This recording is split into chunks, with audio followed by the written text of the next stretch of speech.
What's up, mi gente? Are you looking for mentorship and the place to secure the big bag? Have you ever watched me here on the Banking on Cultura podcast and thought to yourself, you know what? I want to work with Victoria Jenn. Or maybe you thought to yourself, I want to be a part of her network of badass women and entrepreneurs.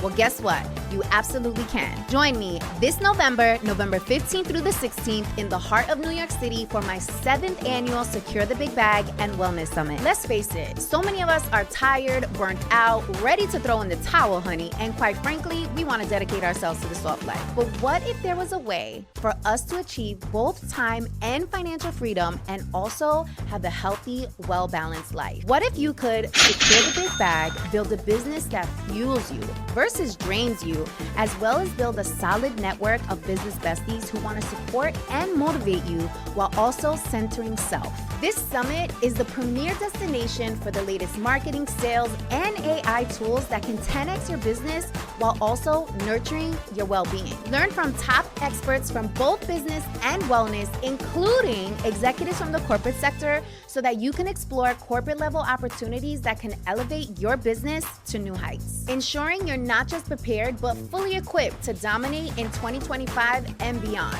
This is your opportunity for your business to thrive while you do too. Head over to securethebigbag.com to check out the agenda and all the heavy hitters that will be in the building. I cannot wait to see you in New York City, mi gente. It's go time. You have to get comfortable with being uncomfortable. As cliche as that may sound, but you have to start learning new things. And if you're gonna talk about our people, make sure you talk to me first. I want to be the guy that you talk to first before you say anything about my community. I'm having a light skin moment. For real, I'm like, yo, am I gonna have to see a therapist about this? I felt like I lost a little bit of like my authenticity trying to like put on a character who I wasn't at the time. Gentrification is harming us in several different ways, and if nobody's gonna talk about it, I'm gonna talk about it. I mean, I'm single, ready to mingle, pop like a Pringle, and you heard it here, Banking on Cultura. Yeah, okay, Mm-hmm. okay. What's up, everybody? Welcome back to Banking on Cultura. I am your host, Victoria Jenn Rodriguez. And you know, here we like to celebrate the vibrancy and complexity of Latino culture, entrepreneurship, and of course, all the bonchinche in between. And today's guest is heavy on the cultura mixed with business. So this is going to be good. I'm going to let him introduce himself in a little bit more detail. Pero Dean has been featured in Time Magazine, NBC, New York Magazine. He has an IG following of 126,000, a TikTok following of 950,000.7 with 20 million likes. Like, imagine if your content had 20 million likes. That is insane. So Dean Huertas is a content creator and advocate focused on bringing the diaspora y la isla back together. I love that. Welcome, Dean. Welcome to Banking on Cultura. Wow, what an intro. I'm so blown away. You did your research, yeah. Listen, you are doing incredible work in the community and for the cultura. So it is a real honor to have you on the show. So thank you so much. It means very much a lot to be here with you. And I'm very honored that you chose me to bring me on your show. So it means a lot. Like just being here is a blessing overall. So thank you. Oh, thank you. Well, listen, my God put me here to be a blessing. You know, that's what he does. So, okay, so let's start here because I actually had to ask this question of a girlfriend of mine because she kept using the word diaspora. And I was like, what does that mean? So can you explain to the people like what that means? I would say, to sum it up, make it being arroyo habichuela, diaspora would mean when there's a native population that lives outside of their native land. So we, as New Yorkers, Jersey Ricans, whatever Floricuas that we got going on now, all of Puerto Rican descent that don't live in Puerto Rico anymore. So that would be a good sum up of what the word diaspora is overall. Got it. Okay, amazing. And I see how you bridge the gap because you actually you actually educate the community a lot of the historical context with Puerto Rico, the connection between New York and Puerto Rico. Mm-hmm. You even touched on something really interesting with everything going on with Palestine and how you made that connection to Puerto Rico and just our community overall, which I thought was really dope, by the way. Thank you. That means a lot. Yeah, man. I was like, ooh, this is good. This is good. Because a lot of people look at that situation as like, oh, that has nothing to do with me. Right. Right? It's happening across the globe, has nothing to do with me. I'm not part of that community. Like, they want to get involved, but then when you start realizing the similarities, you're like, wow, like we went through these similar things in our own country. So it's hard for me not to identify with what's going on all the way across the world. Yeah, I love it. So, we on Baking on Cultura are about bonchinche. So give us some bonchinche. Oh, man. My big bonchinche I have right now is that this upcoming Puerto Rican Day Parade is going to be my last for a while. This is going to be my last. Wow, that's huge. Yeah. Because you've been doing the parade for how many years? A long time, but we'll say with the agency for 3 years in a row. And before that, I was either with my fraternity or I was with the activism community groups, but I'm now going to step back. After this one, it's going to be my last one, so I'm going to step away for a while. Wow, the end of an era. Yeah. Is there a reason why? Quite a few, actually, but I think one of the biggest ones is that I just feel like there's a higher calling for me right now, and I want to tap into untapped potential that I have. I want to start going into the movie industry in Puerto Rico, and I actually just filmed my first cameo in a film that's going to be releasing in Puerto Rico in September. So what? Yeah. Y'all, we got a movie star. We got a movie star in Baking on Cultura. That's amazing. Yeah, congratulations. So, thank you. So I think it's time for me to start tapping into something I've always wanted to do as a kid. That is so cool. Mm-hmm. So you always wanted to be an actor as a kid?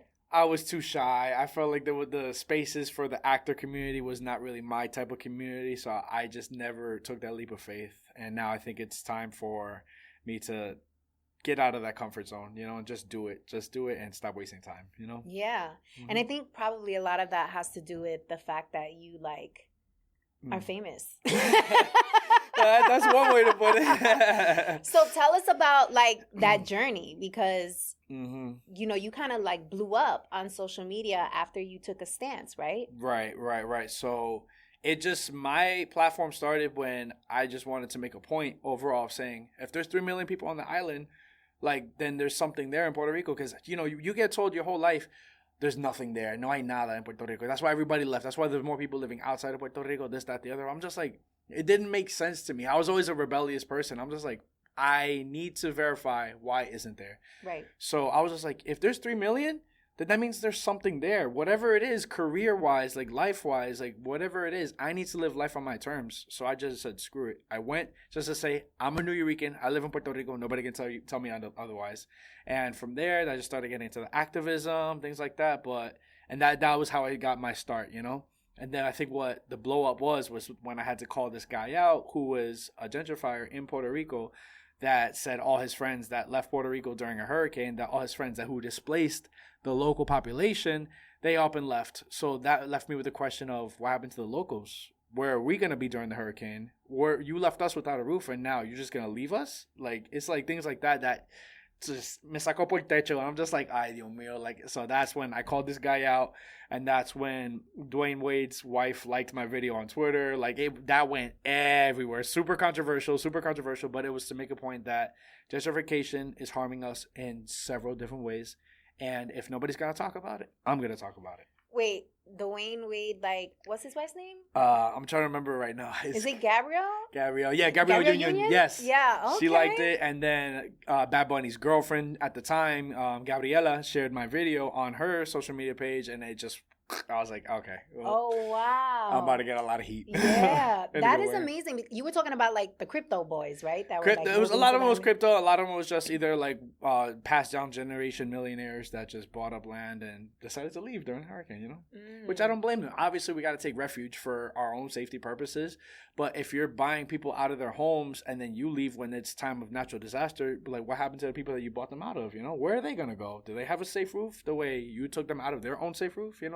Things like that of what got me to just blow up. And interesting. Okay, so you making the decision to relocate to Puerto Rico was because what? You felt like there was something there that you needed to explore? Yes. I feel like being born and raised in the Bronx, I love where I come from, But my dream was always to live there, always live on the island, just see what's out there. And I was just like, I need to know why people don't live, why people say there is an opportunity. And a lot of the times people say that it's just they're used to what they know already. We build a lifestyle here or in Florida, California. We don't see it anywhere else. So I get that. But I see people who are working 9 to 5s, 2 jobs, living this similar lifestyle of what a New Yorker would in San Juan. And I'm just like, okay, so there's work. You just got to work a little bit harder because the pay is not where it could be. But sacrifices had to be made and just budget right. But you can live a decent life, you know? And I felt like I don't want to live the top millionaire lifestyle. I want to live in Puerto Rico, whatever that looks like, whether I have an apartment or a home, whether I have a family out there. I will have a family out there eventually. I'm not there yet. I got to find a wife I wanted some of that bullshit. Because now you center stage, you famous, you about to be a movie actor. Like, the groupie's going to be outside. Yeah. I mean, I'm single, ready to mingle, pop like a Pringle. And you heard it here, Making a Cultura. Yeah, okay. Mm-hmm. Okay. So, yeah. Might have to auction you off. No, I'm just playing. Okay, so moved to Puerto Rico. Mm-hmm. You decided to become opinionated. And right. Did you speak the language fluently when you moved to Puerto Rico? No, I didn't. Okay. That was another thing. I lived in Panama for 3 months, so that kind of helped me, like, push myself to get out of my comfort zone, because at least in Puerto Rico, you can get by with Spanglish. Yes. And in Panama, it's just, like, Spanish first. You're like, you with us or you against us, so I had to, like, go through hell and learn. So I feel like after a year and some time of just throwing myself in the mud, messing up in public or just having conversations, it came naturally after just many errors. But now I feel way more comfortable speaking in Spanish now than if you would ask me like 3-4 years ago. Oh, interesting. Okay.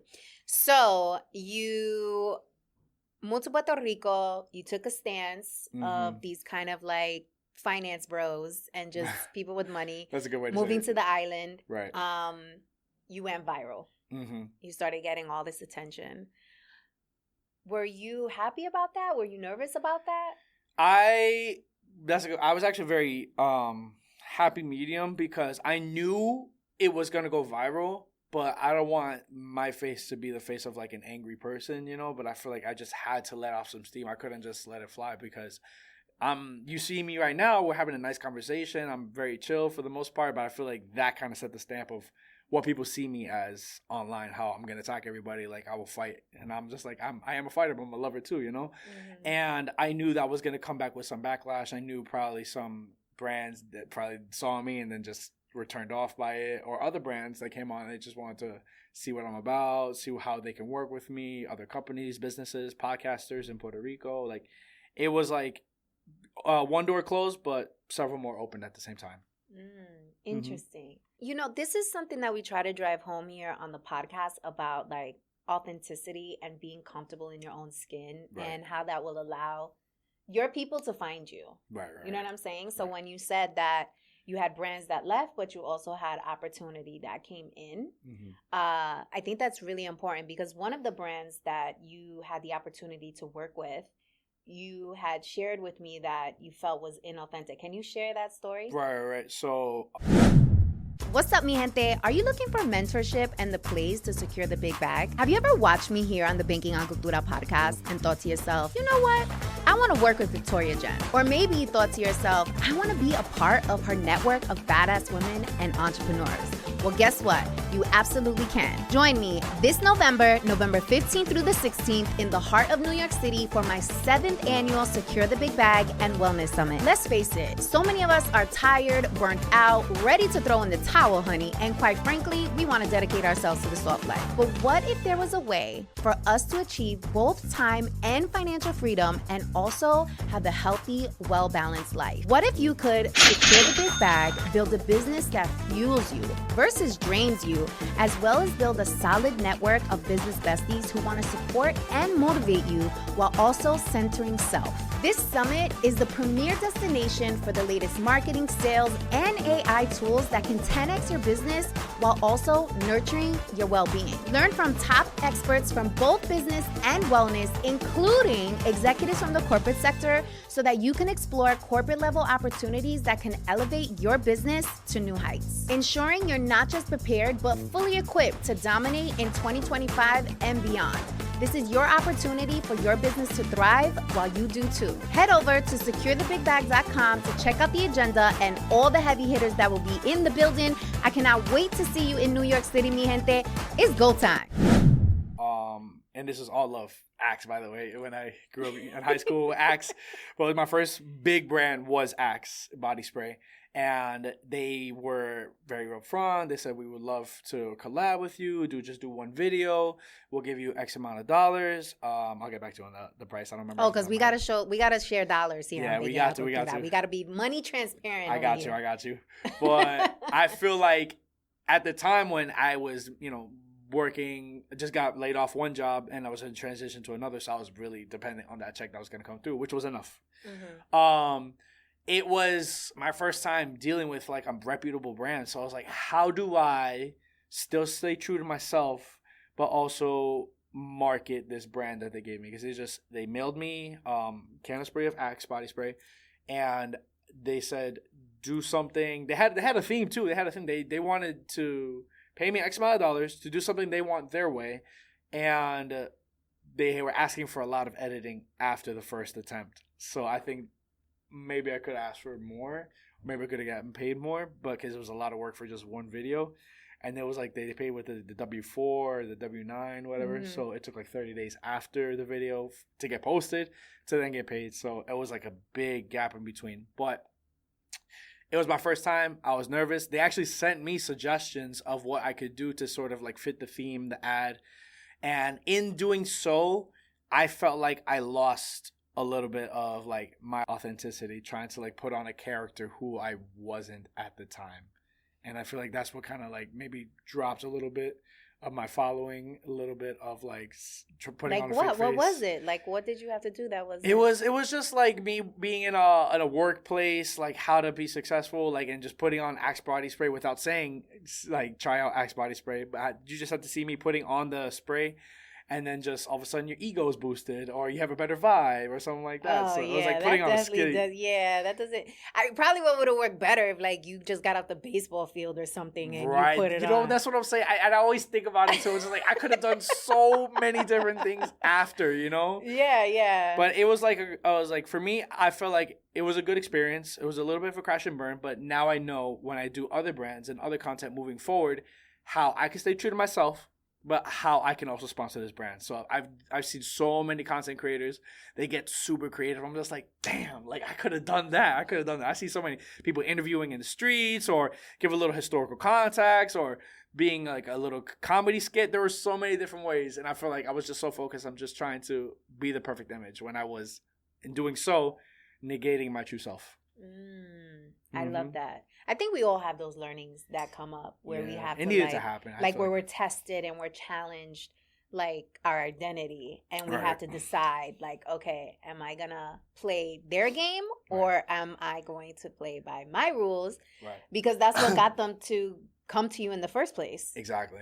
Your style, right? And your outspokenness and all the things. So what were some other lessons learned? Like, so how are you having conversations with brands now, given what you've learned from that? Now it's more like I'm conscious of how they see me, because with Axe, they just saw the numbers I have, but they didn't know the type of content creator I was. In terms of now, when I have other brands that want to reach out to me, they're conscious of who I am, being the Latin face, the Latin dollar. They're conscious of what I can bring to the table and my energy that they want. And now they're asking me what are my rates, and I set the rate. I feel like I can do more. Right now, I would say this is something you should keep in mind too. I'm going to mention this. I have a rate for, let's say, $2,500 for one video. $2,500. But when it comes to local brands in Puerto Rico, I understand the local businesses are struggling out there. They don't have financial means, so I give them a break. Okay. I give the local brands a break in Puerto Rico because I understand that they don't have USA money, even though they have their own money. But so I always try to make it happen medium. So in terms of brands in USA, they'll get full amount, but brands in Puerto Rico, like half, sometimes even a quarter. But I'll make sure that there's going to be some setbacks with that. So, okay, so $2,500 a post. And, like, what does that come with? Like, comes with a one-time video in terms of a share on my story, and then that same video will be posted on TikTok as well, and a share on the story as well on TikTok. We got to increase that. Yeah, I realized over time. We definitely got to increase We definitely got to increase it. I think your we're following, going up more, yeah. I would be like, it's 5,000. Right. 5,000 off the bat, minimum. Right. I think it's time because your engagement is also very high, which is going to push the awareness even more. You will have credibility with your audience. Like, there's like a trust factor there that brands die for. Right. And want to be a part of. And you know what I've learned? And it's the same thing, like, I do a lot of corporate contracts, right? And when they ask me for my pricing, they always like have this face. And what that tells me is that my peers in the business is giving them a lower price. And what that does is it brings the overall market value down. So even though it might be your first opportunity, so you're like, oh, I don't know what to, price this as, or it's my first one, I don't want to be greedy. Right, right. You price yourself low and you think, oh, well, so what? I got my first brand deal. That's the cultural mindset that we're taught to be humble in the Latin community, that we have to be humble. No sea un lambón. Like, don't be asking for too much, because we're always taught to, like, have a set standard. But in this industry, I'm just like, why not just reach for the stars? What's wrong with that? You never know until you try type stuff. So I think it's something that is a learning that has to be undone at the same time. Yeah, it's a scarcity mindset. Yeah. For sure, because a lot of us come from humble beginnings. So we're not used to asking for $5,000 for a 30-second video. Like, we're not used to making those type of asks. So it's like crazy when you get a brand to like pay you that. I remember when I locked in my first 6-figure contract, I was like, holy shit, I can't believe I pulled this shit off. Yeah. Like, I used to make this in a year, and now I just did it like it's here. in less than a year. I'm like, oh shit, like, this is crazy. But right. once you do it once, then you know. You can't go back. Go back. Then you know, oh shit, this is possible. Yeah. You know what I'm saying? But you're never going to know until that's possible. And you're going to get no's. Like, if you increase your price to $5,000, I'm pretty sure you're going to get no's. Right. But you're going to have such a strong business case that there's going to be a brand that's going to say yes, especially with Hispanic Heritage Month coming up. That's right. That's right. Especially with Hispanic Heritage Month coming up, because that's when brands want to really get in front of the community. And it's like, oh, okay, you want to leverage the community during this time where it is the premium time to be in front of our community. And I don't see you doing this all year round. So you know what? During Hispanic Heritage Month, it's $8,000. Yeah. You know what I'm twice saying? The price. Yeah, exactly. Because we are the prize. Like, right. So Latinos have a 3.4 trillion buying power. We are the largest community that's consuming content.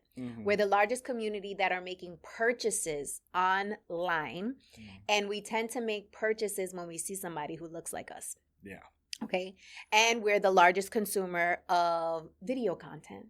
So if you think about it, like, we are the prize. Yeah. Like, you hold the bag. Yeah. You know what I'm saying? Like, you hold the value. It's true. So you gotta up those prices, because what that will do will not only put more money in your pocket, but it will also raise all the content creators up, because now they know, like, no, this is the minimum price.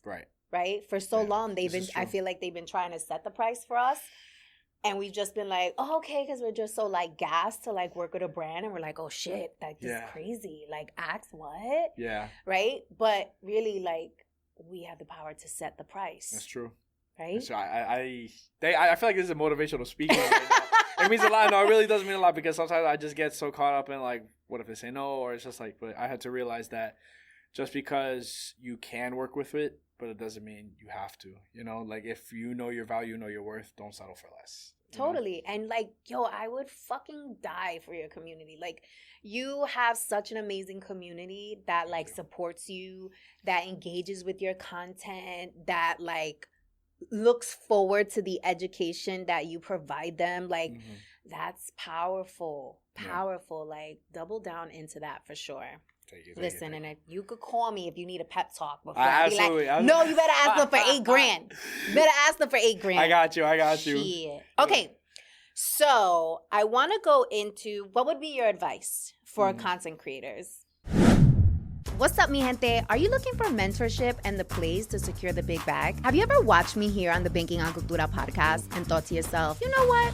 I want to work with Victoria Jenn. Or maybe you thought to yourself, I want to be a part of her network of badass women and entrepreneurs. Well, guess what? You absolutely can. Join me this November 15th through the 16th in the heart of New York City for my 7th annual Secure the Big Bag and Wellness Summit. Let's face it, so many of us are tired, burnt out, ready to throw in the towel, honey, and quite frankly, we want to dedicate ourselves to the soft life. But what if there was a way for us to achieve both time and financial freedom and also have a healthy, well-balanced life? What if you could secure the big bag, build a business that fuels you versus drains you, as well as build a solid network of business besties who want to support and motivate you while also centering self? This summit is the premier destination for the latest marketing, sales, and AI tools that can 10x your business while also nurturing your well-being. Learn from top experts from both business and wellness, including executives from the corporate sector, so that you can explore corporate-level opportunities that can elevate your business to new heights. Ensuring you're not just prepared, but fully equipped to dominate in 2025 and beyond. This is your opportunity for your business to thrive while you do too. Head over to securethebigbag.com to check out the agenda and all the heavy hitters that will be in the building. I cannot wait to see you in New York City, mi gente. It's go time. My advice for content creators, I would say you have to get comfortable with being uncomfortable. As cliche as that may sound, but you have to start learning new things. Just because you are set in your ways, just because you know some things work this to your advantage, doesn't mean that there's new ways that you can learn how to be better at certain things of what you do, you know? And it's going to have to cost you to sometimes speak in front of Times Square, like where 1 million people are watching you pass by as you're recording yourself. It's going to have to come with sacrifices. But at the end of the day, those sacrifices are the ones that are going to put you on the pedestal that you want to see yourself at, you know? So that requires sometimes digging through mud. That requires saying no to a lot of things. That requires you to have to learn something you're never taught before. That's something you never taught at school, something you never taught in college, universities, but something that only you know this will work for you, and that's going to propel you to the next level. So I would say don't be afraid to learn new things. Don't be afraid to take that risks. And if you're like me, moving to Puerto Rico, that you didn't speak Spanish first, but you're willing to learn at the same time, you're going to elevate your status, you're going to elevate your resume, and you're going to be a better person than you were the first time you walked through that door. Yeah. So, and it's not just content creators. It's like if you're a business owner, like you need to be on the content scene in some way. Some way, especially if you're like the face of your brand and that's how you're starting. Like you need to be outside. Yeah, like people need to see you. They need to know what you're about. Where do you get inspiration for your content? Oof, that's a good one. You know what? We've gotten better with it now. But I feel like at the beginning when, you know, Instagram just started or Facebook just started and we see these Viners, these creators, or like these like Puerto Ricans be like posts, I died at some of the cringe that I saw with our representation on social media. I hated it so much. I was just like, it was just like we wear like there was this one meme I'll never forget that was what was it? Puerto Ricans hold patele like it's drug money. I was just like, do we have to like what? Yeah, I know. It was a guy holding patele like a drug. That was funny at the first minute. I was just like, we need to do better. And then the little representation that we had of like some of the content creators that have now elevated their status today. At the beginning, there's like there wasn't that many, and I didn't like the representation that we had on social media. That was my inspiration. I was like, if nobody's gonna represent our community the way I want to see it, then I'll have to step up to the plate. That was my mindset as terms of if I don't see nobody doing it, all right, I'll do it. Because I want to see that we're not just like cafre, you know, ghetto trashy, nothing like that. We are educated. We are elegance. You know, we have something to offer to the table, you know. And I love, and it's not to downplay, you know, our upbringing, because as somebody from the Bronx, you know, I'm not one to talk. But I want to see like a great representation, being English and Spanish representation. I want to see it all, but on a grand scale where it's just like everybody knows that this is a funny Puerto Rican, that we're reputable Puerto Ricans, that we're not just reggaetoneros, traperos, that we are also businessmen and we're hustlers too, you know? And I think that was my drive, that I didn't like what we had in the beginning. So I was like, all right, we're going to be educated at the same time, you know? So that was like my niche to starting. I love it. And now, like, where do you get your inspiration for your videos? Like, what is your thought process when you're thinking about, like, what you're going to talk about? I think it's just that when I see a lot of misinformation, these AI bot videos, it's like non-Ricans talking about my history, but it's going to fit their political propaganda, all that stuff. I'm like, whoa, where do you get the balls to talk about my people? No, you don't know all the facts. Like, I'm going to correct you. And it's been happening more and more, like these new AI generated videos where they think they talk about my history. I'm like, sorry, no. I will put you in your place. I'm actually a Puerto Rican, and you're spitting misinformation. It's that, I think that's what drives me more now. That's my inspiration to, because there's so many false information out there that a lot of Puerto Ricans want to be a state. A lot of Puerto Ricans like live off food stamps. I'm like, no. We are working class people. Not a lot of us want to be a state. And if you're gonna talk about our people, make sure you talk to me first. I want to be that. I want to be the guy that you talk to first before you say anything about my community. There's a passion in that drop. Oof, my goodness. Okay, so first inspiration comes from misinformation that you're seeing out in the marketplace. Right. But like, how do you creatively like think about like do you think about like, is this going to engage my audience? Is this going to pop? Is this going to like... I think of what are fun facts. Like, did you know X, Y, and Z? Did you know we did this? Did you know that we're contributors to that? Because it's like, we don't always see ourselves on the front line. So I'm like, okay, we are reggaeton. We are also... We broke a lot of Guinness World Records. Did you know that the number one stream song in the world, Despacito, will be a Guinness Golden World Record? We have not one, but 20 Guinness World Records broken because of that one song, Despacito. Oh, wow. Okay. A lot of that. And did you know, what's another one? I'm just spitting random fun facts. Did you You're know, like Snapple facts right now. Right? You just got like random facts. Another one. Did you know there is not one Olympic gold medalist that is a male? The only gold medalists for Puerto Rico are only females. Oh, I did not know that. Mm-hmm. Okay, so one of your strategies are did you know hooks. Mm-hmm. So what's another strategy? I would say the did you know hooks are the best, but also when it comes to international representation, how can I link Puerto Rico like I did with Palestine? How can I hook international? Because when you start bridging the gap of the communities together, it's like the flags, the colors are what's catching the audience first. Because when you have the red, white, and blue Puerto Rican flag, then you have the Honduran flag, the Dominican flag, the Palestinian flag.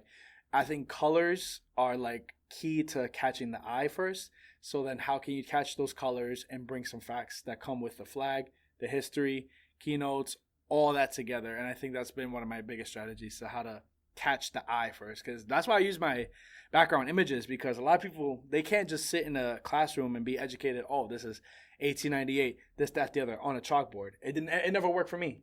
It never worked for me. But if you got pictures, you got images, you got videos, I learn better that way. And I feel like if that can work for me, that can work better for my audience too. So you do a lot of like visual components exactly. on the videos. What software are you using to edit your videos? Actually, TikTok is majority of my videos, but I also have this app called Villo. And I would love to work with them. Villo, I'm coming for you guys. Oh. They have this app called Villo. I do all my editing like if it was a full-blown computer, but it works right off my phone. Anything you want to do with video editing, audio, software, all that stuff is in that app, Villo. VILEO? VLLO. VLLO. Mm-hmm. Villo. So, I pay a monthly subscription of like $5, $6, $7.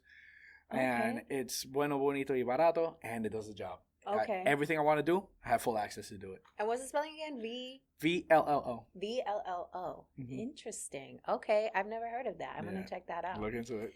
Okay. But TikTok is also good for a lot of your... when I had to do the face cameras, or if I have to chop some things up, I'll do it on TikTok. But Villo is my best friend. Yeah? Mm-hmm. Okay.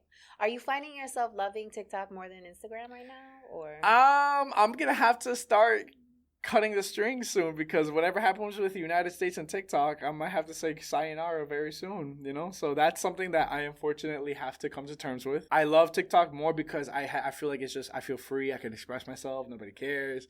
And if it bops or flops, I don't care. It's like, I just want to say whatever I want. Now, in terms of Instagram, I've already built a reputation of being the historian, the education man, and I want to keep that light going. But I also want to be a little comedian once in a while. I want to be doing collabs. I want to be a little cook, like when I work with Beatrice. Shout out to Beatrice. Okay.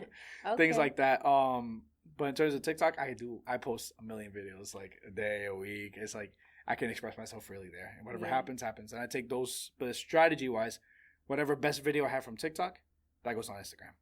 Oh, interesting. You know what I'm finding? Like videos that I think are gonna pop on Instagram, never. They pop on TikTok. But videos that are popping on TikTok doesn't pop on Instagram. It's like I got this love-hate relationship right now. It's an algorithm. Yeah, it's so annoying. It's like, and it'll really mess with like your mental health because it makes you feel like you can't create good fucking content because it's not getting seen, and you internalize it and you're like, yo, like, what the hell? Or you start like me, I'm like, yo, what's up with my community? Like, they don't love me no more? Right. It can honestly feel like that. It can feel like an existential crisis. Yeah, I'm like, yo, what's happening? You guys don't love me? Yeah, right. Like, what happened, guys? I thought we were cool. Right. I thought he was here. I'm having a light skin moment. For real. I'm like, yo, am I going to have to see a therapist about this? No, but it's like, it is annoying. It is trying to like keep up and manage. But I do believe in the power of building a brand on social media. Right. So regardless of how much I complain or how I feel, like I'm still going to show up. And it's like, whoever's meant to see it, freaking sees it. Exactly, like, exactly. That's just a lot of the videos I have on TikTok that you'll never see on Instagram. It's just like whoever sees it, it doesn't matter anymore. Because at the end of the day, there's several factors to being a content creator on TikTok. Because the For You page is usually the page where you first open and it's a random person's video. That's the page you want to be on. However, it's a random selection. That's one of the key things. I've been on TikTok when it was called Musical.ly. What? It used to be called Musical.ly? It used to be called Musical.ly. Oh, wow. I didn't know that. Then it got bought out by another company. Then they transitioned it into TikTok. But unfortunately, with how it works with the For You page, it's like a AI per se. And it randomly selects what could be the next best hit, next best video. Or that's one factor. The other factor is that if you're, like you mentioned earlier, if your followers are supporting you, or if they're sharing it, or if they're sending it off to other people, or if you're controversial like me, and I have a lot of problematic followers, which I love them so much, that if I say do my controversial videos, they send it to people on the opposite wing or the people that have opposite views of them. Be like, look at this, you're wrong. He said it because he's wrong. So it starts like a punching match in a box of fireworks. So a lot of my growth and momentum has been to a lot of my followers. So I appreciate y'all because they, like me, they want to start some problems. So they just start sending videos to like their family members, people they hate, and they're like, yo, look at this, look at this, look at this. And even people who hate me, they started sending it to people who hate me even more. And they're just like, oh, look at this guy, look at this schmuck over here, and things like that. So it works in my favors where it shares and controversy in my favor. Yeah, I think that's a strategy. Like, I feel like controversial content always performs better. It does. I've learned how to now play my part in doing it a little arroz y habichuela. I'll still throw my little jabs in there once in a while, but I still like to be very informative. I still want to make sure my message gets across, you know? Interesting. So how can we be controversial but informative? I would say take three important facts that are relative to each other, and use it as a story that you can tell, but also make it your foundation to why you stand for what you stand for, you know? And that what you stand for is going to be the controversial part, because if you believe, whether left, right wing, whatever ideologies, but if you have three facts that prove it, that's what's going to sort of gain the momentum, because nobody can deny facts. You know, you can't deny history that has been proven for thousands of centuries. When I talk about independence movements of Puerto Rico, this happened, and this happened. You can't say, no, that didn't happen, because I have the proof, and this is my proof, is why I stand on my beliefs. So I think we have at least three. All you need is three. 3 facts, 3 solid, like, damn, like, you can't argue it. You're going to get somebody mad, and they're going to start throwing low blows at you, but it doesn't matter, because they're just throwing anger. They're speaking with passion and emotion. You're speaking with facts. That's the key.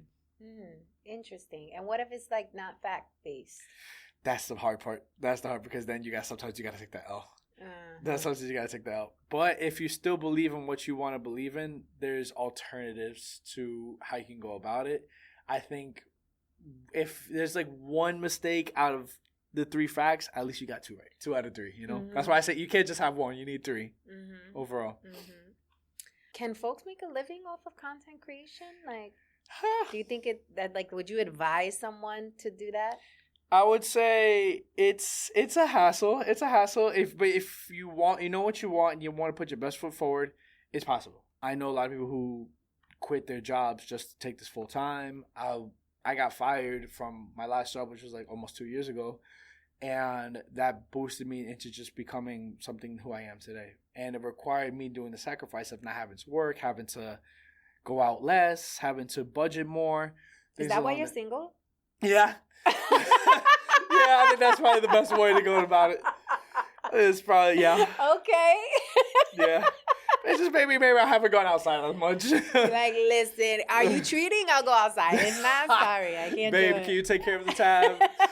I got you the next one. Hilarious. Okay, yes.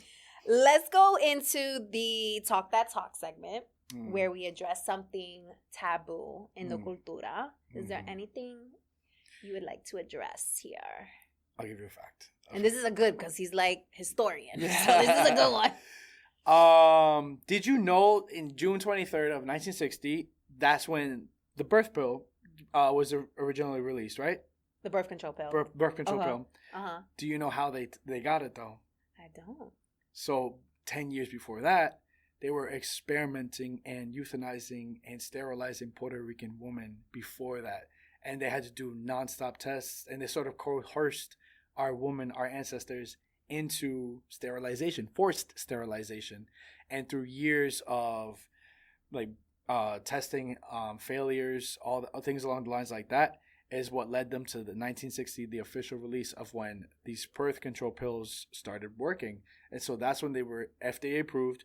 That's when they were able to distribute it to women who wanted to take birth control pills or had to slip up, things along those lines like that. But it was our Puerto Rican woman first that had to go through the sterilization, forced sterilization, being coerced into being euthanized, to have to sort of population control on the island of things along the lines of not being able to have kids anymore. We would have had a population today of maybe 10, 11 million Puerto Ricans today. But because of the 1950s forced sterilization that took place in the island, we are now at only 9 million Puerto Ricans today. Little fun fact. What? Yeah. Wow. I didn't know that. Yeah. So when it comes to our women being on the front lines of a lot of things, I have to give a lot of Puerto Rican women credit, because it was like they went through the sacrifices. I think of stories like that, it makes me sick to my stomach to believe that they were coerced into being forced to being sterilized.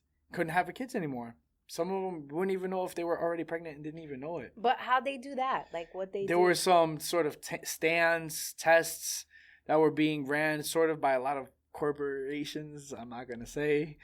But needless to say that they used us as guinea pigs first and see how they could work on our woman first. And then once it was FDA approved, then they were able to ship it on an international level. But those now tests, that I'm thinking about it, aren't there like a lot of pharma companies that are like have offices, even headquarters in Puerto Rico? Quite a few. Quite a few. You look at the COVID vaccines, they got their start in a lot of headquarters in Puerto Rico. Interesting. A lot of the three brands, Johnson & Johnson, Pfizer, and Moderna. Moderna, yeah. All being made to be our first. Interesting. Mm-hmm. Huh. Okay. Wow. So I think something that's taboo in the cultura, or even not even outside of our individual cultura, but just American civilization, is understanding the significance that Boricuas have played, like, in this country. When they say we don't export anything, that's not true. We actually sacrificed our women to make sure that you guys are able to now have safe sex, have a population control, or if you don't want to have kids, you don't have kids, birth control. That's because of our women. It's hard because nobody ever wants to talk about it, but that's a fact that needs to be taught in school, I believe. I believe so too. That's like a part of history. Right. And it's something that is used to this day. You know what could be some good content? And could be your did you know that's linked to what's happening right now are all these states who are trying to take away women's rights as it comes to how they control their body or how they choose to how they view having children, etc. Right. Like I could see that being like there was a time too that even then, after everything that was said in the 50s, there was actually a law that was attempted to be passed to prevent abortions in Puerto Rico as well. Because referring to that, we have our own judicial system, but even then, a lot of the political leaders were following that ideology and were trying to implement it in Puerto Rico too. They failed because we're a bit more progressive than that because it's a woman's body, woman's choice. So that sort of failed, but they did attempt that for a little bit too, unfortunately. Interesting. Wow. See what happens when we have a historian thinking on Cultura? Like you get all these facts. I love it. So tell the people where they can find you. You can find me on Instagram at Huertas Dean PR. That's HUERTAS DEANP to the R. P to the R. And what's next for you? I think the next step... I mean, besides being a movie star. I think the next step is, talks right now of going to possibly represent Puerto Rico on social media in the Olympics in Paris 2024. What? That would be fucking sick. Yeah, yo. So my God. Fingers crossed. You should tell them that you need a guest pass. Definitely. You need to bring someone on your team to help you with the social media. Yo, I'll pay for myself to go. Don't worry. Got you. We'll coordinate. Or no, we'll make them pay. I'm pretty sure they pay for you to go. Yeah. I'm sure we can work some details out. You know what I'm saying? For real, we should coordinate. They said they need a Spanglish content creator. I said, ¿Qué es la que hay, puñeta? Exactly. Let's go. Female, male perspective. That could fly. I could see that being a thing. Oh yeah. Anyway, thank you so much for being on Banging on Cultura. And hold that thought. Okay. Because shit. It's directly from Puerto Rico. I want to give this to you. Ooh, ¿qué es esto? What's coffee? this? Café de oro. Oh my goodness. Straight from our backyard, El Patio de Puerto Rico. The TSA tried to fight me with it. That's why you see the wrap on it. I see the sticker. But I made sure that I was able to send this over to Puerto Rico in time from Puerto Rico to New York to you. So that's my little gift too. So this is my little thank you gift right here. Thank you so much. That's why you asked if I like coffee. I asked her earlier before we started recording. I was like, "Do you like coffee?" And she said, "I do." I was like, "Good to know." Yes. Good to know, because if not, I would have kept that under the whole time. Cafecito girl. Yes. Café de oro. Bien fuerte. So. Thank you so much. Ooh, bien fuerte. Okay. So, take little sips. Oh my God. I'm so excited. I'm very excited about this. You have no idea. Yes. I love... So how do I make this? I put it in, the thingy? Yeah, you gotta do either la greca. Do you have a greca still? I actually don't, because we gotta get you on that. I'm bougie. I'm modernized now. I mean, you got the OG coffee maker, too. They have these Keurig cups that you can, pour a little bit of, dirt coffee in there, too. And I have a French press. Pues, there you go. There you go. That's going to be strong. People don't... Mad strong, right? That's going to be mad strong. So if you need a boost kick to your day... Ooh, I feel like this is a family affair. I got to bring this to my family's house, and at the dinner, I'm gonna be like, "Let's make some cafecito for Puerto Rico." That's from me to you. Oh, thank you. Thank you so much. All right, guys. Well, thank you so much for tuning in to today's episode, and I'll see you in the next one. Hasta el próximo, gorillo. We outside. Hey! What's up, mi gente? Are you looking for mentorship and the place to secure the big bag? Have you ever watched me here on the Banking on Cultura podcast and thought to yourself, you know what? I want to work with Victoria Jenn. Or maybe you thought to yourself, I want to be a part of her network of badass women and entrepreneurs. Well, guess what?